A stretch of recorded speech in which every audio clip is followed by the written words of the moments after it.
প্ৰতিটো কামেই মোৰ প্ৰতিটো চিন্তাই এই দেশৰ বুকুত ৰচে শস্য সোণোৱালী ভৱিষ্যতৰ সপোন। শক্তি সংগমৰ আজি ডিমৌ চাৰিআলিৰ আমাৰ নিকেতনৰ অনুষ্ঠানটি খুব ভাল লাগিছে। আমি ইমান ধুনীয়াকৈ মানে অনুষ্ঠিত কৰিব পাৰিছোঁ। আমাৰ আচাৰ্যসকলে আমাক ইমান ধুনীয়াকৈ সুন্দৰকৈ আমাক গোটেই মানে নাৰী শক্তিৰ বিষয়ে আমাক কৈছে আৰু আমি যিটো নেকি মনত আশা লৈ কিছুমান মানে আশা লৈ থাকোঁ, কিন্তু আমি ক'ব নোৱাৰোঁ, কৰিব নোৱাৰোঁ। ইয়াত আমাক সাধাৰণ মানে কুইজ প্ৰতিযোগিতা কৰিছে, মানে কুইজ প্ৰতিযোগিতা কৰিছে আৰু কবিতা আবৃত্তি, গান, সেইবোৰ আমাৰ ইমান ধুনীয়াকৈ অনুষ্ঠান পৰিৱেশন কৰিছে। আৰু আমাৰ যি ল'ৰা ছোৱালী, আমাৰ ওলাই যোৱা ল'ৰা ছোৱালী যি ভাল ভাল সুনাম অৰ্জন কৰিছে, তেখেতসকলৰ মাতৃক আনি আমি আজি আদৰণি জনাইছোঁ। ইমান ভাল লাগিছে। আমাৰ ল'ৰা ছোৱালীও যাতে এনেকুৱা ভাল দিন এটা কঢ়িয়াই আনক, সেয়াও আমি আশা কৰিছোঁ। আচাৰ্যসকলে ইমান ধুনীয়াকৈ আমাক এই অনুষ্ঠানটোৰ দ্বাৰা আমাৰ মাতৃসকলক আগুৱাই লৈ গৈছে। খুব ভাল লাগিছে। ল'ৰা ছোৱালীয়ে মানে ঘৰত গৈ কিনে নিকেতনৰ আচাৰ্যসকলৰ বিষয়ে আমাক খুব সুন্দৰকৈ কৈগে, তেতিয়া আমি খুব ভাল ভাবোঁ। হয়, আমাৰ ল'ৰা ছোৱালীয়ে এটি ঘৰ এখন ঘৰত যেনেকৈ থাকে, সেনেকৈ আমি নিকেতনতো এখন ঘৰ হৈ আছে বুলি ভাবোঁ। আচাৰ্যসকলক খুব মৰম চেনেহত মানে থাকি ল'ৰা ছোৱালী ভাল শিক্ষা গ্ৰহণ কৰিছে বুলি ভাবিছোঁ।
আমাৰ এই সপ্তশক্তি সংগম 2025 বৰ্ষ 27 ডিচেম্বৰৰ দিনা ডিমৌ শংকৰদেৱ শিশু বিদ্যা নিকেতনৰ প্ৰাংগণত অনুষ্ঠিত হোৱা ৰাষ্ট্ৰীয় স্বয়ংসেৱক সংঘৰ দ্বাৰা পৰিচালিত ভাৰতৰ প্ৰান্তে প্ৰান্তে থকা শিশু বিদ্যা মন্দিৰ, শিশু নিকেতন, এইবিলাকত প্ৰত্যেকটো নিকেতনত বা প্ৰতিখন বিদ্যা মন্দিৰবিলাকতে এই অনুষ্ঠানটো আয়োজন কৰা হৈছে।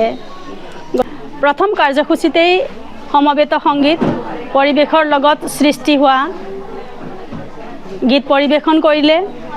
লগতে আমাৰ কৃতি ছাত্ৰসকলৰ তথা কৃতি ছাত্ৰীসকলৰ মাতৃসকলক, আদৰ্শ মাতৃসকলক ইয়ালৈ নিমন্ত্ৰণ কৰি আমি অনুষ্টুপীয়াকৈ হ'লেও তেওঁলোকক সম্ভাষণ তথা আদৰণি জনাব পাৰিছোঁ। RSS যিহেতু ৰাষ্ট্ৰীয় স্বয়ংসেৱক সংঘ, তেওঁলোকে মহিলাসকলক জাগৃত কৰিবৰ কাৰণে, অথচ তেওঁলোকৰ অধিকাৰ, তেওঁলোকৰ সত্তা, তেওঁলোকৰ মৰ্যাদা সমাজত কিমানখিনি তেওঁলোকে প্ৰতিষ্ঠিত কৰিব পাৰিছে, সেইখিনিৰ ওপৰত তেওঁলোকে দিয়া কাৰ্যসূচী, মহিলাসকলৰ উক্তিকথন, ছাত্ৰ ছাত্ৰীসকলৰ আদৰ্শ মহিলাৰ উক্তি, লগতে গীত পৰিৱেশন ইত্যাদি বিভিন্ন ধৰণৰ কাৰ্যসূচী অনুষ্ঠিত কৰা হয়।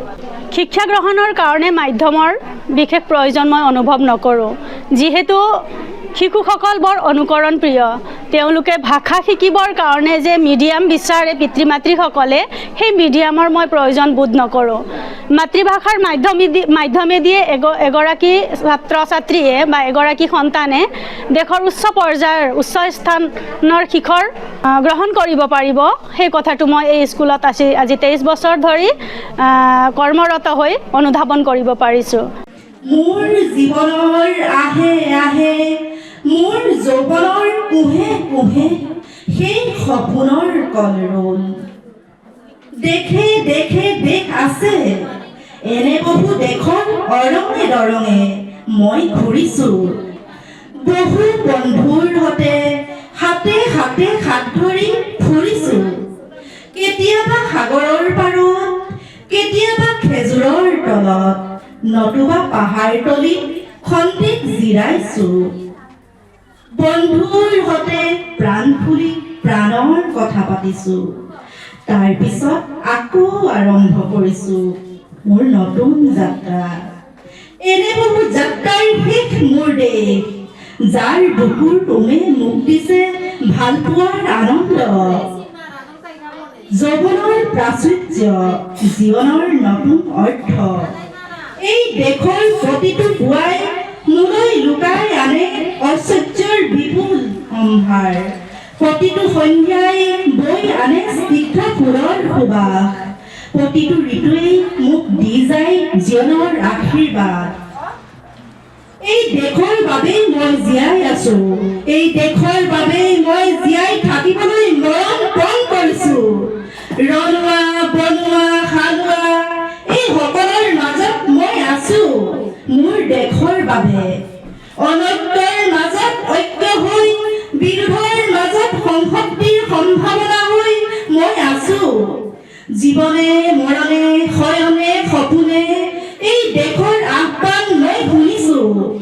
শত্ৰু মিত্ৰ সকলোকে মই চিনিছো, সিহঁতৰ অন্তৰ মই বিশ্বাসেৰে চিনিছো।